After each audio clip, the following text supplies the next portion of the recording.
नमस्कार दोस्तों, जय श्री राम। कैसे हैं आप सभी दोस्तों? मैं सनातन सेवक समिति का सदस्य हूं।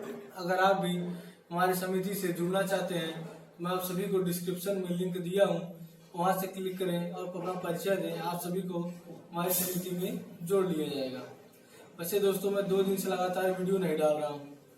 उसका रीजन ये है, उसका कारण ये है कि हमारी समिति में, हमारी सनातन समिति में 2 दिन से थोड़ा एक महत्वपूर्ण मीटिंग चल रहा था दोस्तों। बहुत महत्वपूर्ण मीटिंग चल रहा था, जिसका मैं आप सबको भी मैं जानकारी देना चाहता हूँ। बहुत इंपॉर्टेंट बात जो आज मैं बताऊंगा दोस्तों, इसे आप सभी के लिए काम है, खासकर कट्टर हिंदुओं के लिए। आज जितने भी हमारे कट्टर हिंदू हैं उन सभी के लिए बहुत ही खास वीडियो है। इसीलिए मैं ये वीडियो थोड़ा लेट हुआ, क्योंकि मीटिंग में हमें इसमें काफी चीजों का पता लगाना था और समय इसीलिए लग गया। दोस्तों चलिए बिना वीडियो को देरी करते हुए वीडियो को स्टार्ट करते हैं। लेकिन दोस्तों, मैं आप सभी से निवेदन करता हूँ, आप जब भी मेरे वीडियो को देखें उस समय आप अपनी जाति को अपने घर पर ही रखिए। जब तक हमें अपने जाति से ज्यादा हिंदू होने पर गर्व नहीं होगा, तब तक जान लीजिए पूरे विश्व में भगवान नहीं लहरा पाएगा। इसीलिए हिंदू होने पर गर्व कीजिए दोस्तों, उस दिन पूरे विश्व में भगवान लहराएगा। दोस्तों आज बात ये था, ध्यान सुनिए। आज हम बताने वाले हैं भ्रम और निवारण। आप सभी सोचें भ्रम और निवारण क्या है? तो बताएं, हमारे हिंदू भाइयों में कुछ खास तरीके के मुख्य जो है, मतलब कुछ खास तरीके भ्रम होते हैं। जैसे कि सारी मानव जाति एक है, आपस में लड़ाई भेद क्यों करते हो, क्यों हिंदू को एक करते हो, क्यों मुस्लिम को कर रहे हो, क्यों लड़ाई छिड़वा रहे हो। ऐसे कई हिंदू भाई जो पूछने, जो खासकर वो हिंदू भाई जो सेक्युलर जिंदगी जी रहे हैं। और जब हमारे कट्टर हिंदू भाई उन्हें समझाने जाते हैं, ये सब सवाल जब वो करते हैं तो उन लोगों को उन्हें समझाने में काफी वक्त बीत जाता है। कभी कभी घंटा चलाता है, कभी 2 घंटा, तो इसे समझ ज्यादा जाता था। तो हम सभी ने इस 2 दिन मीटिंग रखकर हम सभी लोग बहुत अच्छी तरह इसका निवारण निकाला। बहुत छोटी छोटी बातों में आप सभी को बहुत अच्छी तरह समझा दिया जाएगा। उसमें से मैं सबसे पहला भ्रम बताता हूँ, ध्यान दीजिएगा। हमारे हिंदू भाई में सबसे बड़ा भ्रम ये होता है, सारी मानव जाति एक है।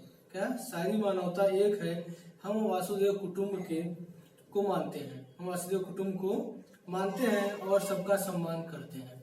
ये दोस्तों हम लोग में भ्रम है। इसका निवारण है, सारी मानवता एक अवश्य है, सारी मानवता एक अवश्य है, परंतु बीच में जो अराजक तत्व पैदा होते हैं उनका समूल नाश भी समय समय पर आवश्यक है। और सम्मान केवल उनका करना चाहिए जो सम्मान के योग्य है। समझ रहे हैं? सारी मानव जाति सच में एक है दोस्तों, इसमें कोई बड़ी बात नहीं, सच में ये है। लेकिन जो कुछ बीच में अराजक तत्व पैदा जो नुकसान करते हैं, जो मानव जाति के लिए हानिकारक होते हैं, उनको हमें नष्ट करना पड़ता है। उनका हमें पूरे समूल मूल से ही उन्हें पूरे मतलब शुरू से लेकर अंत तक ही नाश, पूरे जड़ तक हमें जाके हमें खत्म करना है। आइए दूसरा देखते हैं। दूसरी बात है, हमारी संस्कृति हमें लड़ना नहीं सिखाती है। कुछ भाई लोग कहते हैं, ये हमारे कुछ हिंदू भाई कहते हैं हमारी संस्कृति हमें लड़ना नहीं सिखाती है। ये भी एक भ्रम है। इसका भी दोस्तों उपाय है। तो क्या हमारी संस्कृति हमें कायरता और नपुंसकता सिखाती है? बताइए, अगर हमारी संस्कृति हमें लड़ना नहीं सिखाती तो क्या हमें कायरता और नपुंसकता सिखाती है? क्या आप सभी का उत्तर है इसका? नहीं है ना? चलिए देखते हैं। तो दोस्तों इसका उचित कारण है, उचित स्थान पर युद्ध करना हमारी संस्कृति का एक भाग है। ये नहीं कि जहां मन करे वही घर मन करे घर में लड़ाई कर दें, कि कहीं ऐसा नहीं है दोस्तों। एक मतलब युद्ध क्षेत्र बनाया जाता है, यहाँ पर भाई हमें युद्ध करना है। ये नहीं जहां मन करे वही हमारी संस्कृति है कि हम आपको घर घुस के डायरेक्ट नहीं मारेंगे, हम आपको एक मौका देंगे। पहले भाई आप ऐसे कीजिए, अगर आप ऐसे नहीं करते हैं, अगर आप इसे नहीं सुधारेंगे तब हम आपको मारेंगे। ऐसा करने पर बहुत ज्यादा नहीं मारे तब घर में घुस के मारा जाता है दोस्तों। क्या किया जाए? उपाय ऐसा होता है। और देखिएगा, एक और बात है, हमने कभी किसी दूसरे देश पर आक्रमण करके उस पर अधिकार नहीं किया। कुछ हिंदू भाई अपने इस भ्रम में रहते हैं, हमने कभी भी किसी दूसरे देश पर आक्रमण करके उस पर अधिकार करना नहीं चाहा, करना नहीं है। तो इसका उपाय है, तो क्या विश्व का चक्रवर्ती शासन आपको विदेशियों ने उपहार में दिया है? क्या जो आप विश्व चक्रवर्ती बने हैं, क्या आपको विदेशियों ने, क्या सभी विदेश वालों ने क्या आपको गिफ्ट में दे दिया, उधार दे दी, लो भाई ले जाए उसको? ऐसा तो नहीं है ना? नहीं। तो सुनिए, दुष्टों का पूर्ण संहार और सज्जन जनों की रक्षा ही हमारी संस्कृति का आधार है। दुष्टों का पूर्ण रूप तरीके से उनका संहार हो और सज्जन जनों की रक्षा करना ही हमारी संस्कृति है दोस्तों का आधार है। वैदिक धर्म का ध्वज लहराने के लिए समय समय पर राज्य की सीमाओं का विस्तार करना पड़ता है। समय समय पर अपने राज्य को बढ़ाना पड़ता है। चक्रवर्ती शासन करने के लिए वेद का आदेश है, हमारे महापुरुषों ने इसे किया भी है। आप सभी जानते हैं अंगराज कर्ण को, महाभारत में अंगराज कर्ण ने एक पूरे विश्व पर विजय पाया था, दिग्विजय, इसलिए दिग्विजय कर्ण भी कहा जाता है, उन्हें दानवीर कर्ण भी कहा जाता है, ये सभी आप जानते हैं। और इस पर जब युद्ध जीत लिए थे अर्जुन लोग, जब युद्ध जीते थे पांडव, तो अर्जुन भी एक बार चक्रवर्ती कर चुके हैं दोस्तों। अब आइए चलते हैं दूसरा देखते हैं हमारा धर्म क्या है। सो कुछ हमारे हिंदू भाइयों में भी होता है, हमें सब धर्मों का सम्मान करना चाहिए, हमें सभी धर्मों का सम्मान करना चाहिए, किसी दूसरे धर्म का अपमान नहीं करना चाहिए। हमें हमारे शास्त्र ऐसा करना नहीं सिखाते दोस्तों। ये सच है कि हमें सभी धर्मों का अपमान करना, उसकी इज्जत करना, उसकी सम्मान करना सिखाया जाता है। लेकिन दोस्तों आप अपनी कभी दूसरे का धर्म को तभी तक आप इज्जत दीजिए, उसका सम्मान कीजिए जब तक वो आपके धर्म की, आपके संस्कृति की इज्जत करता है, वरना हर धर्म को खाड़ फेंकी जो आपके धर्म पर उंगली उठाता है। वैसे इसका उचित उपाय दोस्तों, तो क्या हमारे शास्त्र ये सिखाते हैं कि अपने धर्म की निंदा सुनकर कायरों की तरह शांति का जाप करते रहो और मुस्कुराते रहो? बताइएगा दोस्तों, बताइए। अगर हम सभी धर्मों का अपमान करें, हमारे सम्मान करें, हमारा अपमान करें, तो क्या हम सभी केवल शांत रह के बस उनको देखते रहे, हंसते रहे, तो क्या ये हमारी संस्कृति का अपमान नहीं होता? अगर दूसरे का करें तो उनको वो भी आपको करना चाहिए ना दोस्तों। चलिए अगला देखते हैं। और दोस्तों अगर ये बात है, इसमें एक बात है, अगर हम बातचीत करके अधर्मी को धर्म पर ला सकते हैं तो कोई जरूरत नहीं युद्ध की कोई जरूरत नहीं है। अगर वार्ता से, अगर बातचीत से अधर्मी नहीं समझते तो उन पर युद्ध शास्त्र लागू किया जाएगा। तो दूसरा देखें और कारण, ये हमारा जो एक और भ्रम है, हमने अपने देश में सभी संस्कृतियों का आश्रय दिया है, हमने अपने देश में सभी प्रकार की संस्कृतियों का आश्रय दिया है, क्योंकि हम अतिथि देवो भव वाली संस्कृति पर विश्वास रखते हैं। हम सभी हिंदू भाई कहते हैं हमारी संस्कृति भाई अतिथि देवो भव, अतिथि जो मेहमान है जो आते घर पे वो भगवान समान होते हैं। तो उसका उपाय क्या देखिएगा, आपने किसी को आश्रय नहीं दिया बल्कि वे बलपूर्वक आपको रौंदते हुए आपकी जमीन हथियाकर आपकी छाती पर चढ़ बैठे, जिनको आप अपने देश से निकाल नहीं पाए। सही करें नहीं? हमें अपने देश में संस्कृति का सभी संस्कृति का आश्रय दिए, सभी को रखा है, लेकिन क्या हमने सच में रखा है उन्हें कि वो आपको दाबते हुए, आपको रौंदते हुए आगे? क्या कश्मीरी पंडित में क्या किसी ने मुसलमानों का रखा था? नहीं रखा था। उन्होंने जबरन वहां रहा, वो लोग वहां जबरन रहे, जबरदस्ती करे उन लोगों के साथ। आखिर अपने हिंदू पंडित को ही भगाए, कश्मीरी पंडित को ही भगा दिए। वो तो मोदी जी का देन है जो वो आए भाई साहब, उन्होंने उन सभी का भला किया, अब सभी लोगों को वहां रह रहे हैं। ये अतिथि की मर्यादा या उल्लंघन है। क्या अतिथि देवो भव का ये अर्थ होता है कि आपके घर में कोई अतिथि आए और वो आपके घर की संपदा को लूटना शुरू कर दे और आपकी स्त्रियों को दूषित करना शुरू कर दे, उसके बाद आप उसके घरों में उसको अपने घरों में रहने की अनुमति देंगे? तो आपके स्त्रियों को दूषित करता है, आपके सम्मान को भंग करता है, क्या उसे अपने घर में रहने देंगे? बताइए। ये अतिथि की मर्यादा या उल्लंघन है, और जो अतिथि ऐसा करे वो अतिथि नहीं, आकृता कहलाता है। ये बेशर्मी भरे सिद्धांत कहाँ से सीखे आपने? इसलिए आपको आकृता और अतिथि में अंतर नहीं पता है दोस्तों। आकृता और अतिथि में अंतर नहीं पता है, इसलिए अतिथि देवो भव मानिए, लेकिन सभी अतिथि नहीं होते।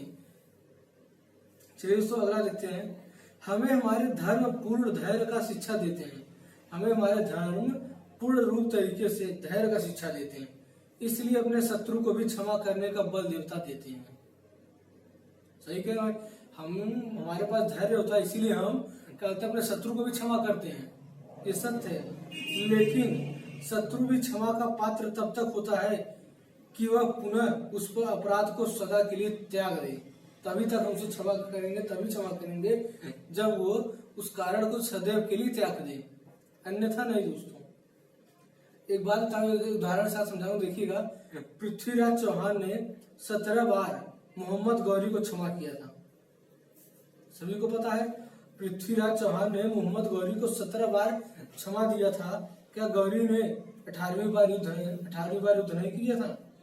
क्या वो 18वीं बार नहीं आया? बताइए आप सभी। क्या यहाँ धैर्य रखना चाहिए हम सभी को? कमेंट में कीजिए, लिखिए जय श्री राम। अगर धैर्य करना चाहिए तो जय श्री राम लिखिए। गलत बात बोल रहा हूँ लेकिन आप सभी को ध्यान दीजिए ना, कमेंट करना है नहीं, आप सोचिएगा यहाँ पर। चलिए, और दोस्तों हम मान के चलते हैं कि हम जो है प्रभु श्री राम और श्री कृष्ण को संस्कृति को मानते हैं और अपनाते हैं, और प्रभु श्री राम के वंशज भी हैं, रघुवंशी हम अपने आप को कहते भी हैं। कहते हैं दोस्तों, सिर्फ मानने और करने से कुछ नहीं होता, उसे पालन भी उसका करना चाहिए। दोस्तों प्रभु श्री राम, प्रभु श्री कृष्ण जो है, ये लोग कभी किसी राक्षसों को आने नहीं देते थे, राक्षसों को नहीं रहने देते थे धरती पर, उनका समूल नाश करते थे। क्या हमने ऐसा किया? हम तो केवल बस अच्छाई करना चाहते हैं, भाई आओ जो रहना रहो। अरे भाई, जब वो राक्षस आप पर वार कर रहा है तो आप भी तो करेंगे कि नहीं? और आपको सही निवारण चाहिए, मैं इसका आपको बहुत अच्छी तरह से निवारण देता हूँ, देखने दीजिए। अवश्य हम श्री कृष्ण और राम जी की संस्कृति को अवश्य मानते हैं, लेकिन उनके आदर्शों को मानने और जीवन में उनका पालन करने से ही जीवन का उद्धार नहीं होगा। केवल मानने मात्र और राम या कृष्ण आप जैसे ही काम चल सकता है। केवल मानने मात्र और राम या कृष्ण का जाप करने से ही काम चलेगा? नहीं चलने वाला है दोस्तों। यदि हम राम और कृष्ण की संस्कृति का पालन करते होते तो भारत में एक भी मुसलमान, ईसाई, वामपंथी आदि न होते, क्योंकि श्री कृष्ण प्रभु श्री राम राक्षसों की वध करते थे। उनकी यही संस्कृति थी, लोगों की रक्षा करना और राक्षसों का वध करना। क्या हमने ऐसा किया? नहीं किया। सबको घुसने दिया अपने देश में, मुसलमानों को, ईसाइयों को, वामपंथी को जिहाद तक होने दिया हमने। और देखते हैं कितने रामकृष्ण के भक्त हैं जो अन्याय के विरुद्ध लड़ने के लिए तैयार है। बताइए आप सभी जितने भी वीडियो देख रहे हैं, बताइए आप सभी लोगों में से कितने लोग रामकृष्ण के वंशज हैं, उनका पालन करते हैं, उनकी संस्कृति को मानते हैं। अगर तैयार है अन्याय के खिलाफ विरुद्ध को लड़ाई करने के लिए, बोलने के लिए, तो जय श्री राम कमेंट करिए, या जय श्री राम को जय श्री कृष्ण कमेंट करिए। जब मुसलमान हर जगह मार काट और जबरन धर्म परिवर्तन की मुहिम चला रहे थे, रामकृष्ण के भक्त ये बोलते थे, क्या बोलते थे रामकृष्ण भक्त? ध्यान दीजिएगा। कोई हो नृप हमें का बांधा, कोई हो नृप हमें का बांधा। इसका अर्थ है दोस्तों, कथित रामकृष्ण के भक्तों में कभी एकता नहीं रही। अपने खुद स्वास्थ्यों के लिए, अपने खुद के स्वास्थ्य के कारण इन्हीं कथित रामकृष्ण भक्तों ने मुसलमानों का साथ दिया और इस पावन धरती को विदेशी शासन को जमिया। दोस्तों राम जी के वंशज और हम श्री कृष्ण दोनों जी के वंशज हैं। कुछ लोग राम जी का संस्कृति को पालन करते हैं और कुछ लोग श्री कृष्ण संस्कृति पालन करते हैं। अब हम दोनों एक न होने के कारण, जो राम जी की संस्कृति पालन और जो श्री कृष्ण संस्कृति पालन करते हैं, हम दोनों एक न मिलकर न होने के कारण हमने मुसलमानों को साथ दिया, वामपंथियों को साथ दिया। इसीलिए हमारे देश आज भारत में कई लोग घुसाए हैं, कई राक्षस घुसाए हैं, और जिन्हें हमारे लिए नाश करना बहुत ही जरूरत है दोस्तों। चलिए आगे बढ़ते हैं दोस्तों। यहाँ आप सभी को पता चलता है तो केवल मानने से ही सब कुछ नहीं होता, पालन करना भी बड़ी बात है। हमने संस्कृति को माना, सिर्फ मानने से नहीं होगा, उसका पालन कीजिए। क्या? पर ऐसे और भी भ्रम है जिनका निवारण होते रहना चाहिए दोस्तों। अभी ऐसा और कई भ्रम है हमारे पास है, लेकिन अभी हम सभी लोग, हमारे समिति के सभी लोग अभी इसका निवारण नहीं कर पाए कि आपको 1, 2, 3 लाइन में समझा दिया जाए। हम सभी उस पर भी चर्चा कर रहे हैं, उसको भी कैसे 1, 2, 3 लाइन में समझा दिए। जैसे अभी आपको हमने समझाया छोटी छोटी बातों का कि भाई साहब, अगर आप श्री कृष्ण के वंशज हैं, राम के वंशज हैं, उनका पालन करते हैं, संस्कृति के पालन करते हैं, तो कैसे करते हैं, 2, 3 लाइन में समझा दी। पहले हम सभी लोग दोस्तों क्या करते थे, इसी बात को 1, 2 घंटा 3 घंटे में समझाते थे लोगों को। कई सवाल उठते थे, कई डिबेट होते थे, डिबेट पे कई क्वेश्चन उठते थे, हमारे समिति कई लोग जाते थे डिबेट में, न्यूज चैनल्स पे भी जाते थे, डिबेट में काफी समय लगते थे। अब हम सभी लोगों ने उससे समय न ज्यादा वेस्ट करते हुए, क्योंकि समय दोस्तों हमारे पास बहुत ही कम है, इसीलिए हम लोग समय को बचाते हुए 2 या 3 लाइन में जैसे किसी को समझा सके, ऐसा हम सभी लोगों ने उपाय निकाला है। अभी और भी कई भ्रम है, इस पर भी मीटिंग चल रही है। 2 दिन से लगातार मीटिंग है दोस्तों, तो सभी लोग आराम में कर पाए।